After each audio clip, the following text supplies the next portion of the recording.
I was doing the ab rollout. So the goal this year is to do a full ab rollout. What does that mean? From standing up to get one of those rolly things and roll all the way out and back up. Obviously making sure that my back and core is protected.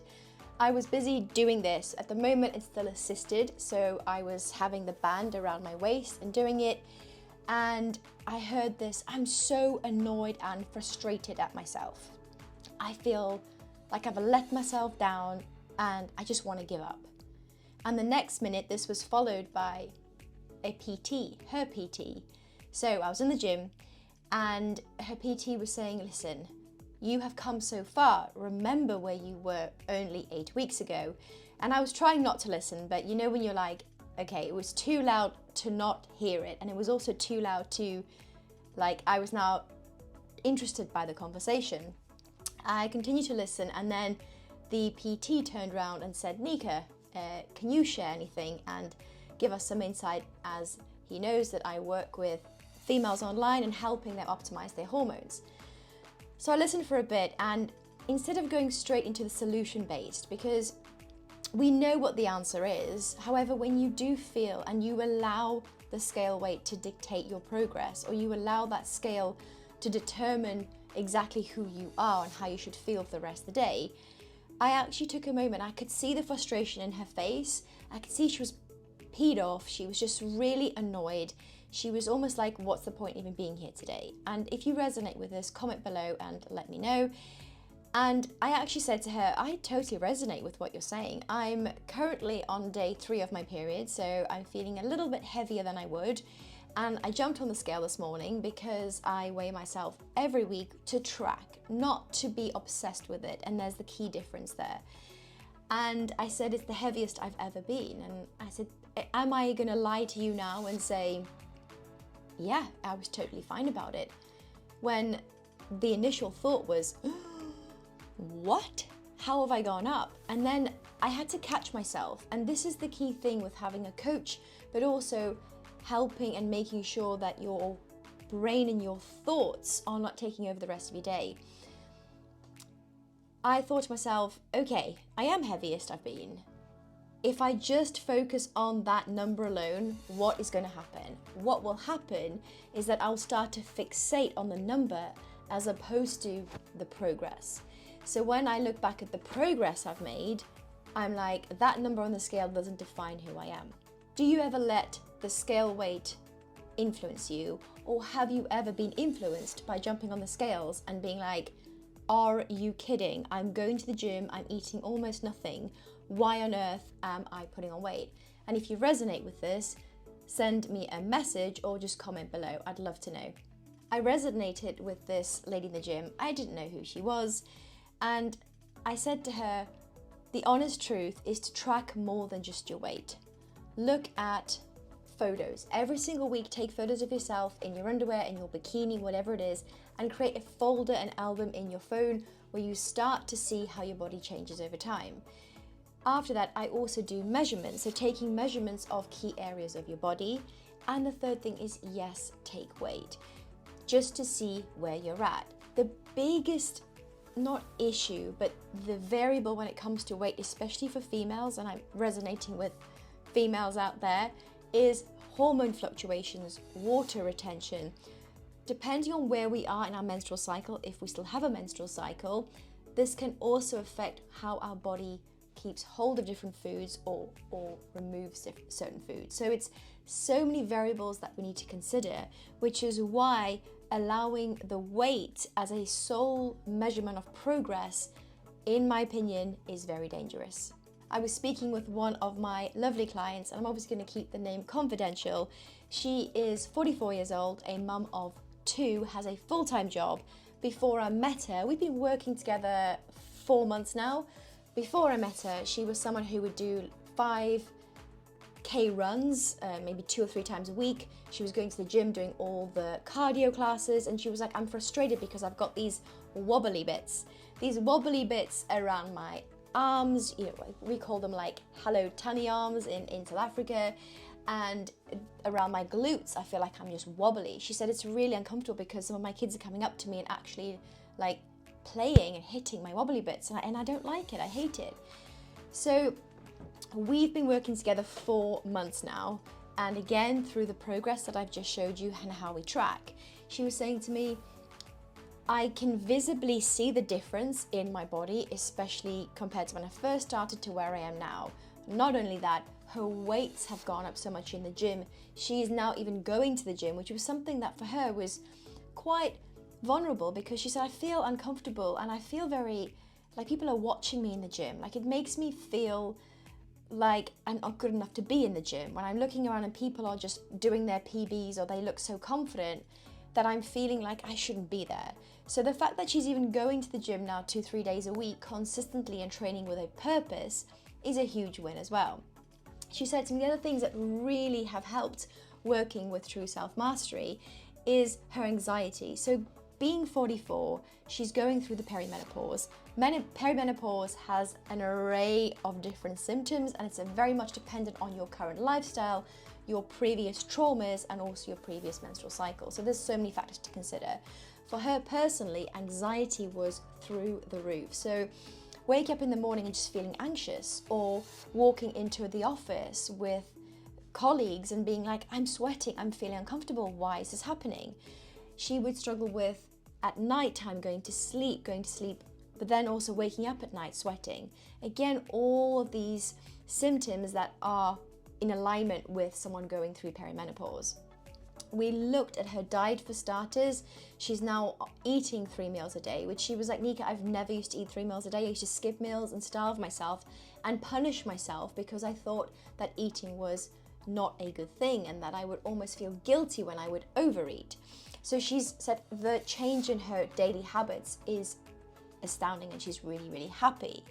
And I said to her, okay, so what is the but? Because there's something in you, and you know when you're having a one-to-one with someone and that real human connection but also interaction, I said, there's something you're holding back. What is it?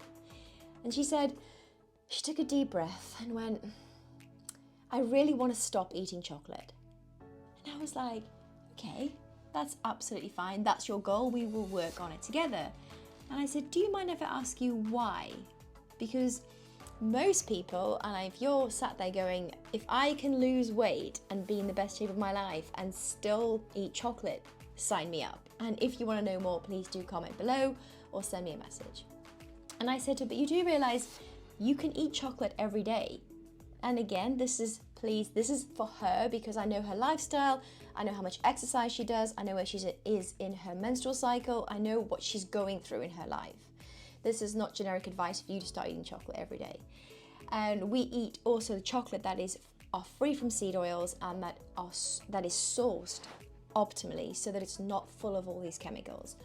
I said, you can eat that chocolate every day. Of course you can. You're still making progress and you're still in the best shape that you were even 4 months ago. She said, I know, but it's more that once I eat the chocolate, even if it's the correct chocolate and it's free from all the stuff, it's that it feels like the chocolate is controlling me. So that's interesting. And I can see how that works because when I used to overeat on things like M&Ms, I would divulge the whole packet. And now I know why, because of the chemicals and the seed oils in the M&Ms. However, I thought I totally resonate with you as well. The other day I opened some McVitie's and I didn't have 1, I didn't have 2, I didn't have 3, I had 12.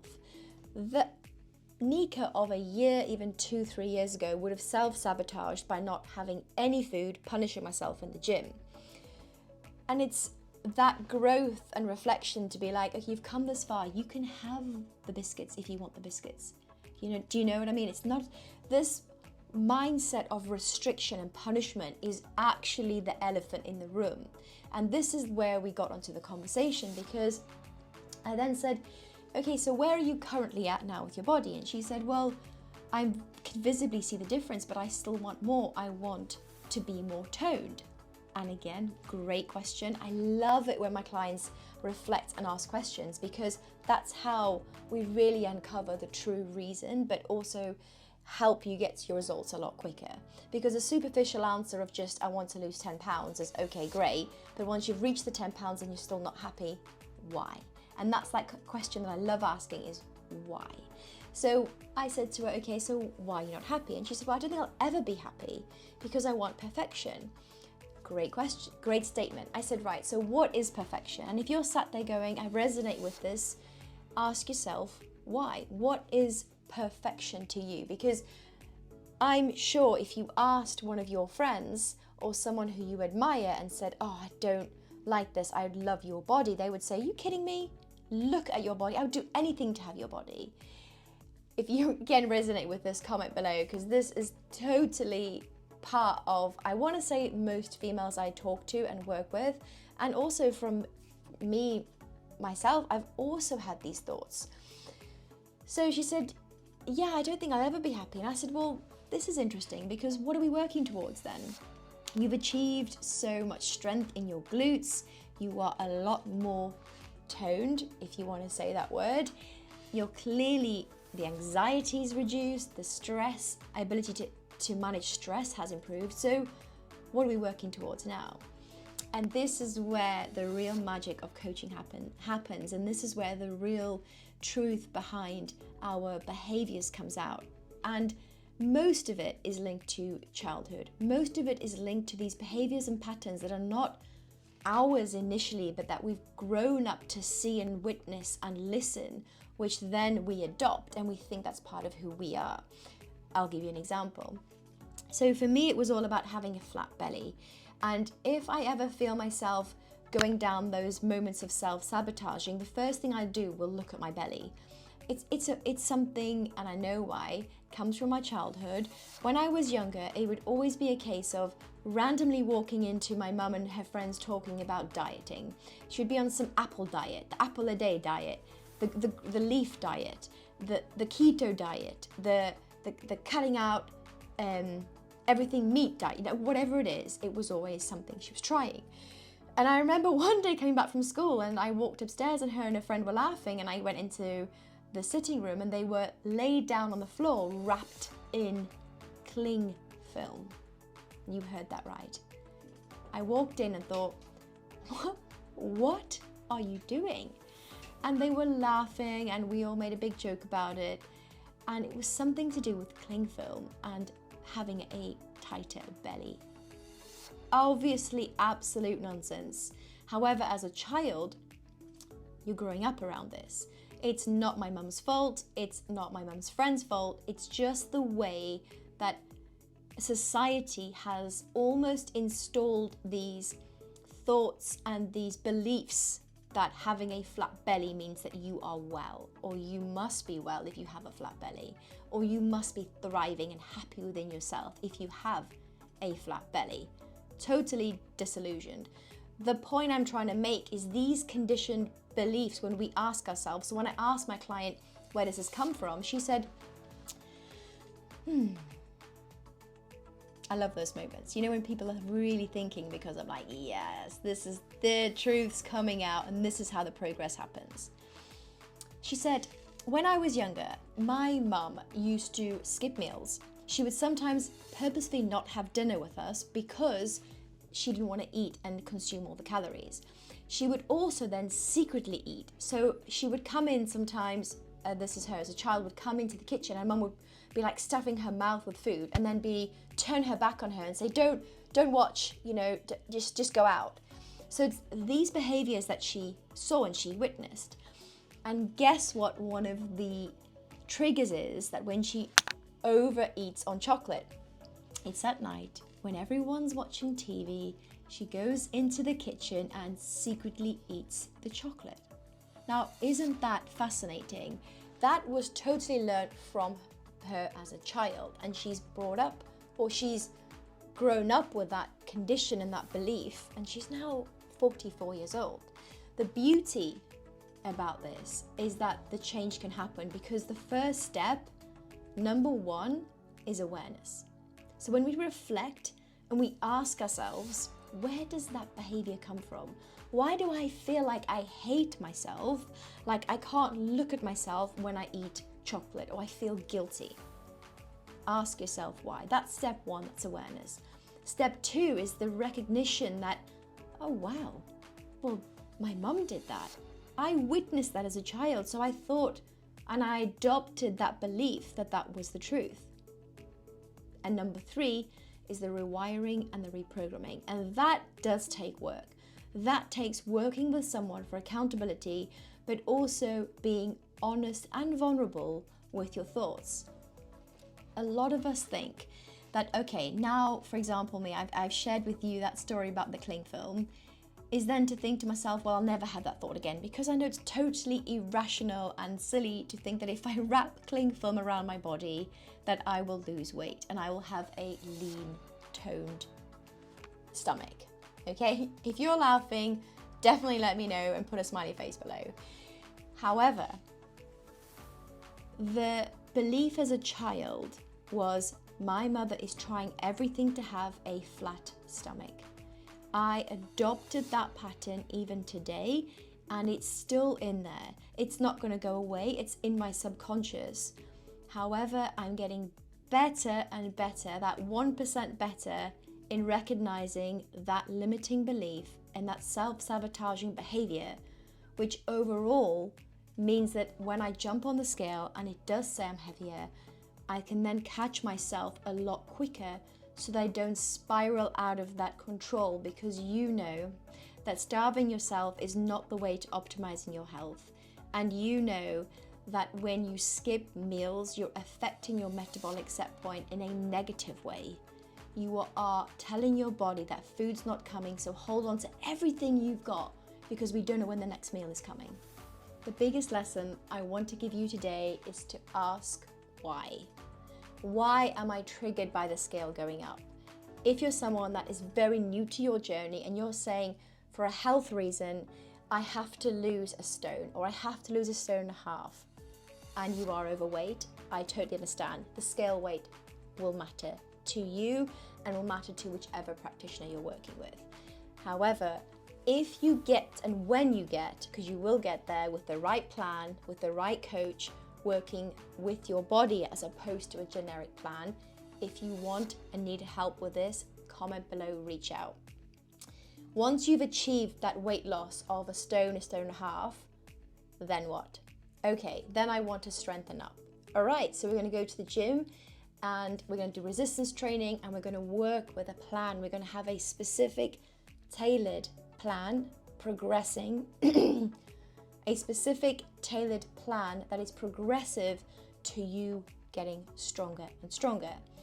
Then what happens if you jump on the scale and it says you're actually a little bit heavier? If we don't address those patterns and beliefs in your mind, this is when that self-sabotaging can happen. Because speaking from personal experience, 8 months ago, I was lighter on the scale for sure. Having spent the last 8 months really giving it a go, and I mean really training hard with a purpose. I have a tailored plan, it's to my lifestyle, but it's also targeted to what I want to grow, which for me this time was my glutes.